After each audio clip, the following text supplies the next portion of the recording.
Hello friends, welcome back to my channel stitch and style 1996.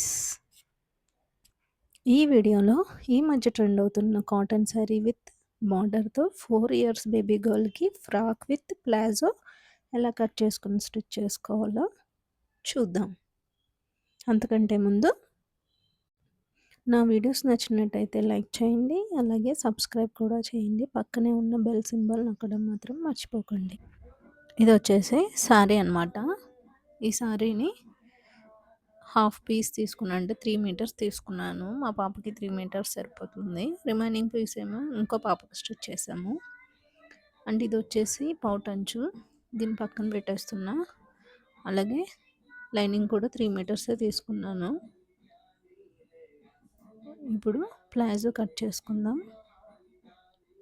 Palazzo cut చేసుకునేవంటే lining cloth 4 ఫోల్డ్స్లో fold చేసుకుని దాని length వచ్చేసరికి 25 inches, అలాగే 2 ఇంచెస్ ఏమో బెల్ట్ కోసం మార్క్ చేసుకోవాలి. ఇలా బెల్ట్ కోసం ఇలా మార్క్ చేసుకుని స్ట్రైట్గా లైన్ గీసుకోవాలి. నెక్స్ట్ హిప్ లెంత్ వచ్చేసరికి మా పాప యొక్క హిప్ రౌండ్ వచ్చి 21 ఇంచెస్, దాన్ని డివైడెడ్ బై 4 చేసి ప్లస్ 2 ఇంచెస్ యాడ్ చేశాను. అండ్ మనం క్రాచ్ అంటే కిస్తా లెంత్ వచ్చేసరికి మన హిప్ లెంత్ అయితే ఎంతైతే పెట్టుకుంటామో అదే పెట్టేసుకుంటాం, క్రాచ్ లెంత్ కూడా. అండ్ ఇక్కడ 1.5 ఇంచ్ దగ్గర అలా మార్క్ చేసుకుని ఇలా కరువు తీసుకోవాలి.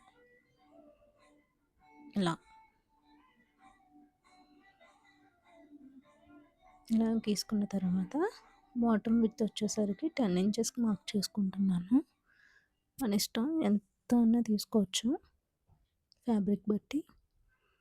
తీసుకున్న తర్వాత ఇప్పుడు స్ట్రైట్గా లైన్ గీసుకుందాం. ఇలా మనం క్రాచ్ 1.5 ఇంచ్కి మార్క్ చేసుకున్నాం కదా, అక్కడికి అలా యాడ్ చేసుకోవాలి. ఇప్పుడు కట్ చేసుకుందాం. మార్క్ చేసుకున్న విధంగా కట్ చేసుకుందాం.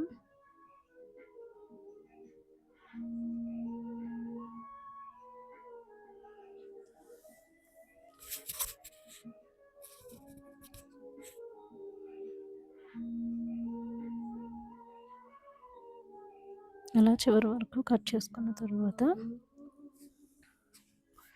మనం బెల్ట్ దగ్గర టక్స్ పెట్టుకున్నప్పుడు మనం ఫోల్డ్ చేసుకుంటే మనకు అర్థమవుతుంది. సో అందుకని బెల్ట్ దగ్గర టక్స్ అనేది పెట్టుకుందాం. అలా నెక్స్ట్ వచ్చేసరికి ఇప్పుడు మెయిన్ ఫ్యాబ్రిక్ అనేది కట్ చేసుకుందాం.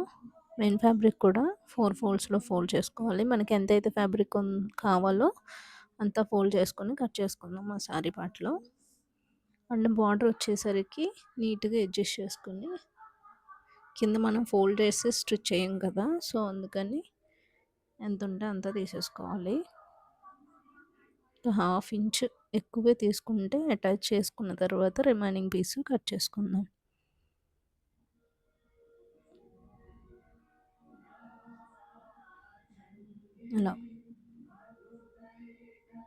ఇలా కట్ చేసుకున్న తర్వాత ఇప్పుడు ఇది స్టిచ్ చేసుకుందాం. ఎలా స్టిచ్ చేసుకోవాలో చూద్దాం. నెక్స్ట్ వచ్చి ఇప్పుడు స్టిచ్ చేసుకుందాం. దానికోసం ఏం చేయాలంటే ఫస్ట్ ఇవి 2 పార్ట్స్ ఉన్నాయి కదా, ఒక పార్ట్ పక్కన పెట్టేసుకుని ఒకటి ఫ్రంట్కి ఒకటి బ్యాక్కి ఇలాగా మెయిన్ ఫ్యాబ్రిక్ కూడా 2 పార్ట్స్లో నుంచి ఒక పార్ట్ అనేది పక్కన పెట్టేసుకోవాలి. ఇది మెయిన్ ఫ్యాబ్రిక్ అనేది వచ్చేసి రైట్ సైడ్ వేసుకుని దానిపైన లైనింగ్ ఇలా మనం ఇక్కడ ఒక స్టిచ్ చేసి దాన్ని రివర్స్ చేసి వస్తాం అన్నమాట. దానికోసం మెయిన్ ఫ్యాబ్రిక్ రైట్ సైడ్లోనే పెట్టుకోవాలి. దానిపైన లైనింగ్ ఇలా వేసుకుని ఒకసారి ఐరన్ చేసుకుంటే మనకి కదలకుండా నీట్గా ఉంటుంది. ఇప్పుడు వచ్చేసి ఏం చేయాలంటే ఈ కింద ఒక స్టిచ్ వేసుకోవాలి. బాటమ్ పార్ట్లో ఇలా స్టిచ్ వేసుకుంటూ రావాలి.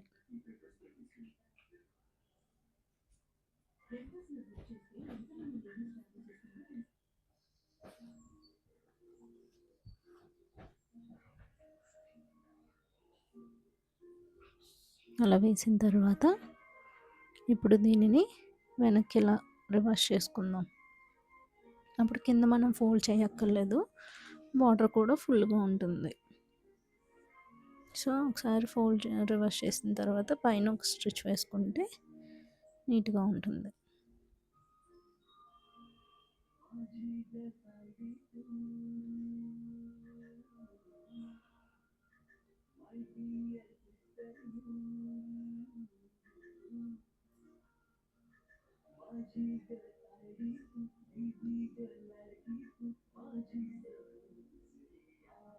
ఇలా వేసిన తర్వాత ఇప్పుడు రిమైనింగ్ అంతా చుట్టూరు కూడా లైనింగ్ అనేది అటాచ్ చేసుకుంటూ రావాలి.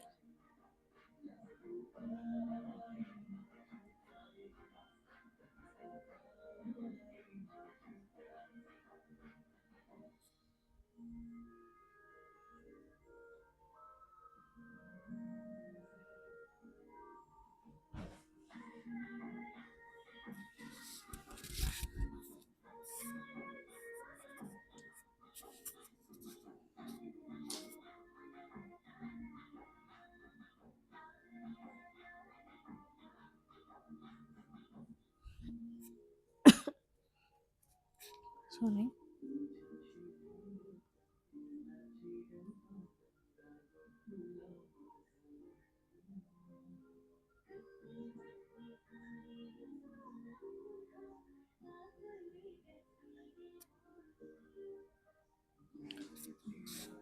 ఇలా చుట్టూ అటాచ్ చేసుకున్న తర్వాత ఎక్స్ట్రా పీస్ ఉంది కదా, దాన్ని కట్ చేసేసుకుందాం.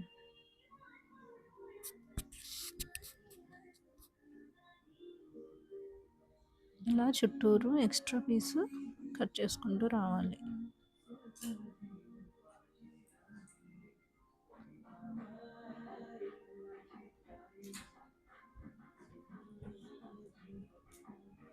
సేమ్ ఇలాగే ఇంకో పీస్ కూడా స్టిచ్ చేసుకుని రెడీ చేసుకుందాం.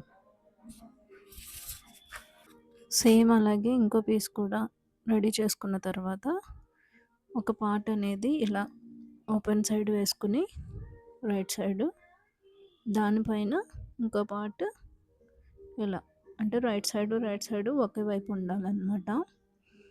ఇప్పుడు మనం క్రాచ్ ఉంది కదా, ఆ క్రాచ్ లెంత్ని స్టిచ్ చేసుకుందాం. అది రైట్ సైడ్ పెట్టుకుని ఒక 1/2 ఇంచ్ లోపలికే పెట్టి ఈ క్రాచ్ అనేది అటాచ్ చేసుకోవాలి. డబల్ స్టిచ్ వేసుకుంటే తొందరగా చిరిగిపోదు అనమాట. సో ఇప్పుడు ఏ ప్లాజోస్కైనా ఫస్ట్లీ డబల్ స్టిచ్ చేసుకుంటేనే నీట్గా కూడా ఉంటుంది, ప్లస్ చిరిగిపోకుండా ఉంటుంది తొందరగా. సో అందుకు డబుల్ స్టిచ్ అనేది వేస్తున్నాను. ఇలా స్టిచ్ వేసుకున్న తర్వాత అలా స్టిచ్ చేసిన తర్వాత ఇప్పుడు ఇలా పెట్టుకుని మధ్యలో ఇలా పట్టుకుని ఇలా లాగితే మనకి 2 లెగ్స్ అనేది షేప్ వస్తుంది.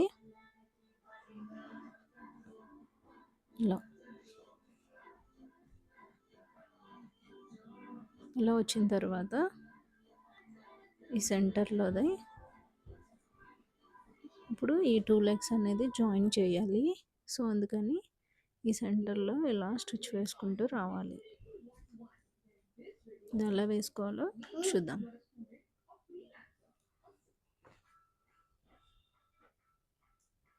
నీట్గా అడ్జస్ట్ చేసుకుని ఎక్కడ కదలకుండా, పైకి కిందకి వెళ్ళకుండా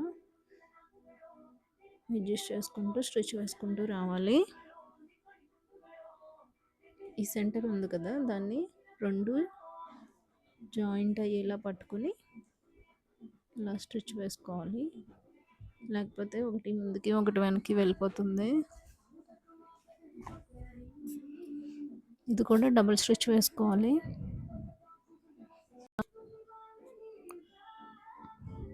అలా డబుల్ స్టిచ్ వేసేసుకున్న తర్వాత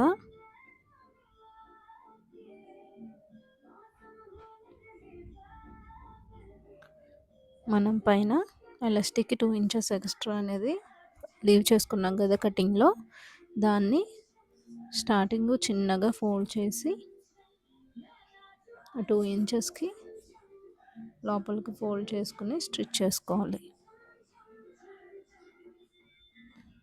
ఇలా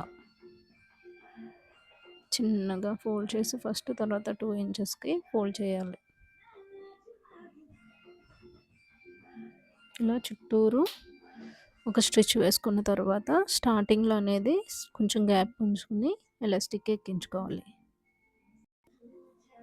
నెక్స్ట్ వచ్చేసరికి ఎలాస్టిక్ లెంత్ ఎంతైతే తీసుకున్నానంటే మనకి హిప్ రౌండ్ ఎంత వచ్చిందంటే 21 ఇంచెస్ వచ్చింది కదా! దానికి -4 చేసుకోవాలి. అంటే 21 అంటే 17 ఇంచెస్ తీసుకుని ఇలా పిన్నేసి పెట్టి లోపలికి ఇలాగా అడ్జస్ట్ చేసుకుంటూ ఉండాలి. అలా ఎలాస్టిక్ ఎక్కించిన తర్వాత మనకి ఎలాస్టిక్ 2 పార్ట్స్‌ని జాయిన్ చేసుకోవాలి. జాయిన్ చేసినప్పుడు రఫ్ అనేది ఎక్కువగా తీసుకుంటే అంటే కుట్టు ఒకదాని మీద ఒకటి ఎక్కువ వేసుకోవడం బెటరు. లేకపోతే తెగిపోయే ఛాన్సెస్ ఉంటుంది. ఇప్పుడు ఏం చేయాలంటే మనం ఒక 2 ఇంచెస్ గ్యాప్ అనేది వదులుకున్నాం కదా! దాన్ని కూడా ఫోల్డ్ చేసుకొని స్టిచ్ వేసుకోవాలి. నెక్స్ట్ వచ్చేసి దానిపైనే కుట్టు పైన కుట్టు ఇంకో కుట్టు వేసేసుకుంటే ఊడిపోకుండా ఉంటుంది.